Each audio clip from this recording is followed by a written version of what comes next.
Invest കേരളയിൽ പ്രഖ്യാപിച്ച നിക്ഷേപ പദ്ധതികൾ യാഥാർത്ഥ്യമാക്കാൻ നടപടികൾ ഉടൻ ആരംഭിക്കും. കടുത്ത വെല്ലുവിളികളുണ്ടെങ്കിലും അതിജീവിക്കാം എന്നാണ് വ്യവസായ വകുപ്പിന്റെ വിശ്വാസം. ഇൻവെസ്റ്റ് കേരളയിലെ പ്രഖ്യാപനങ്ങൾ സർക്കാർ എങ്ങനെ നടപ്പാക്കാനാണ് ഉദ്ദേശിക്കുന്നതെന്ന് വിശദമായി പരിശോധിക്കാം. ഇൻവെസ്റ്റ് കേരള നിക്ഷേപക ഉച്ചകോടി വലിയ വിജയമെന്നാണ് വ്യവസായ വകുപ്പിന്റെയും സംസ്ഥാന സർക്കാരിന്റെയും വിലയിരുത്തൽ. പ്രതീക്ഷിച്ചതും കൂടുതൽ നിക്ഷേപം എത്തിയതാണ് അതിന്റെ പ്രധാനപ്പെട്ട കാരണം. ഇനി എന്ത്? ഈ പദ്ധതികളും നിക്ഷേപങ്ങളുമൊക്കെ സർക്കാർ എങ്ങനെയാണ് കേരളത്തിൽ നടപ്പാക്കാൻ ഉദ്ദേശിക്കുന്നത്? പ്രധാനപ്പെട്ട ചോദ്യമാണ്. 26 രാജ്യങ്ങളിൽ നിന്നുള്ള നയതന്ത്ര പ്രതിനിധികൾ, 3000-ഓളം ഡെലിഗേറ്റുകൾ. ഇൻവെസ്റ്റ് കേരളയിൽ ലഭിച്ചത് 1,52,905 കോടിയിലധികം രൂപ.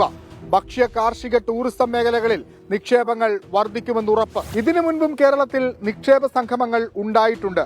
വമ്പൻ പദ്ധതികളും പ്രഖ്യാപിച്ചിട്ടുണ്ട്. പക്ഷേ പലതും കടലാസിൽ ഒതുങ്ങിപ്പോകുന്ന കാഴ്ചയാണ് പിന്നീട് കണ്ടിട്ടുള്ളത്.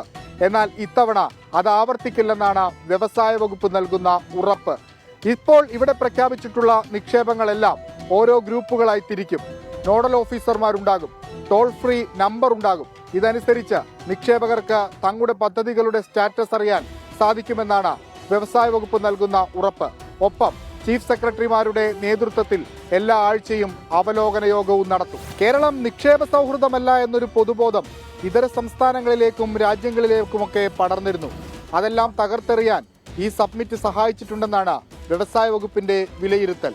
വിദേശ നിക്ഷേപകർക്ക് മുന്നിൽ വർക്ക് ഫ്രം കേരള എന്ന ആശയമാണ് വ്യവസായ വകുപ്പും സർക്കാരും മുന്നോട്ട് വച്ചത്.